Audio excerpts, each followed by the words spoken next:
Hello बच्चों, आपका स्वागत अपने YouTube channel Usha study classes में। तो बच्चों, आज हम पढ़ेंगे सरोजनी नायडू पर निबंध।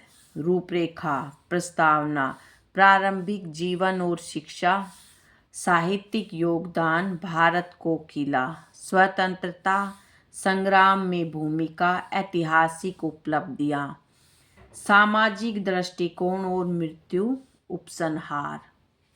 प्रस्तावना। भारतीय इतिहास के पन्नों में सरोजनी नायडू का नाम एक ऐसी विदुषी, स्वतंत्रता सेनानी और कवयित्री के रूप में दर्ज है जिन्होंने अपनी लेखनी और वाणी से न केवल साहित्य जगत को मंत्रमुग्ध किया बल्कि देश की आज़ादी की लड़ाई में भी अमूल्य योगदान दिया। प्रतिवर्ष 13 फरवरी को उनकी जयंती मनाई जाती है, जिसे भारत में राष्ट्रीय महिला दिवस के रूप में भी मनाया जाता है। उनका जीवन साहस, बुद्धिमत्ता और देशभक्ति का एक अनुपम उदाहरण है। प्रारंभिक जीवन और शिक्षा। सरोजनी नायडू का जन्म 13 फरवरी 1879 को हैदराबाद के एक बंगाली ब्राह्मण परिवार में हुआ था। उनके पिता डॉक्टर अघोरनाथ चट्टोपाध्याय एक प्रसिद्ध वैज्ञानिक और शिक्षक थे और उनकी माता वरदा सुंदरी एक कवयित्री थी। बचपन से ही सरोजनी एक कुशाग्र छात्रा थी। मात्र 12 वर्ष की आयु में उन्होंने मद्रास विश्वविद्यालय से मैट्रिक की परीक्षा टॉप की।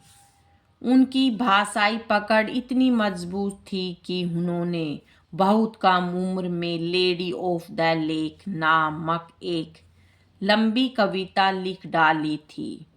उच्च शिक्षा के लिए वे इंग्लैंड गई, जहां उन्होंने लंदन के किंग्स कॉलेज और कैम्ब्रिज के गिरटन कॉलेज में पढ़ाई की। वहां उन्हें अंग्रेजी साहित्य के विद्वानों ने भारतीय विषयों पर लिखने के लिए प्रेरित किया। साहित्यिक योगदान। भारत को किला। सरोजनी नायडू की कविताओं में भारतीय जीवन के रंग, संस्कृति, लोक कथाओं और प्रकृति का सुंदर संगम मिलता है। उनकी कविताओं की मधुरता और लयबद्धता के कारण ही महात्मा गांधी ने उन्हें भारत को किला की उपाधि दी थी। उनकी प्रमुख रचनाओं में शामिल है the golden threshold, the bird of time, the broken wing. उनकी कविताओं ने न केवल साहित्य प्रेमियों को प्रभावित किया बल्कि राष्ट्रीय आंदोलन के दौरान भारतीयों में जोश और चेतना भरने का भी कार्य किया। स्वतंत्रता संग्राम में भूमिका।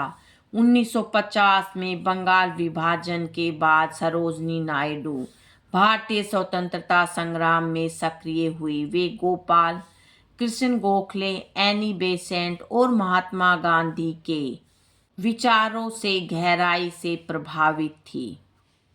गांधी जी के साथ जुड़ाव। वे गांधी जी की प्रमुख अनुयायियों में से एक थी। उन्होंने सविनय अवज्ञा आंदोलन और भारत छोड़ो आंदोलन में बढ़ चढ़कर हिस्सा लिया।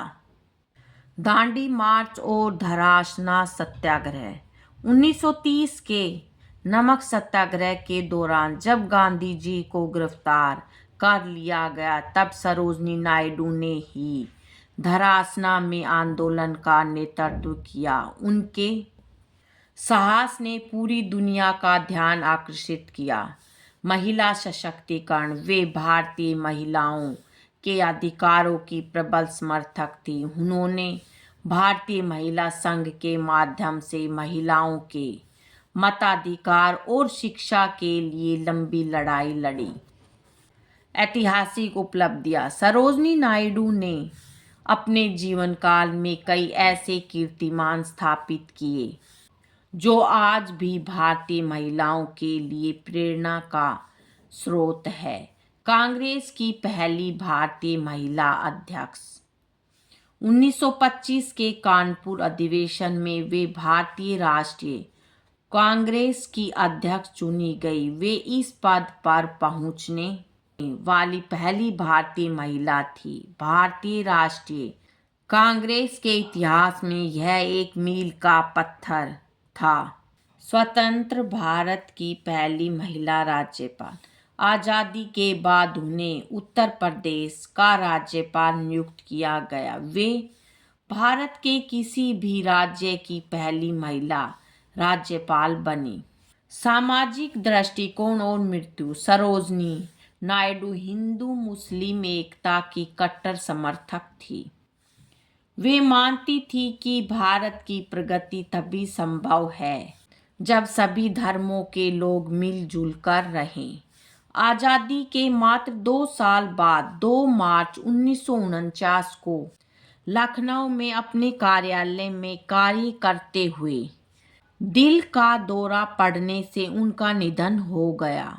उपसंहार। सरोजनी नायडू एक बहुआयामी व्यक्तित्व की धनी थी। उन्होंने साबित किया कि एक महिला न केवल घर संभाल सकती है बल्कि अपनी कलम से साहित्य रच सकती है और अपने नेतृत्व से देश की नियति बदल सकती है। उनका जन्मदिन हमें यह याद दिलाता है कि शिक्षा और साहस के बल पर कोई भी बाधा पार की जा सकती है। आज का युवा वर्ग विशेषकर महिलाएं उनके जीवन से निडरता और राष्ट्र प्रेम की प्रेरणा ले सकती है।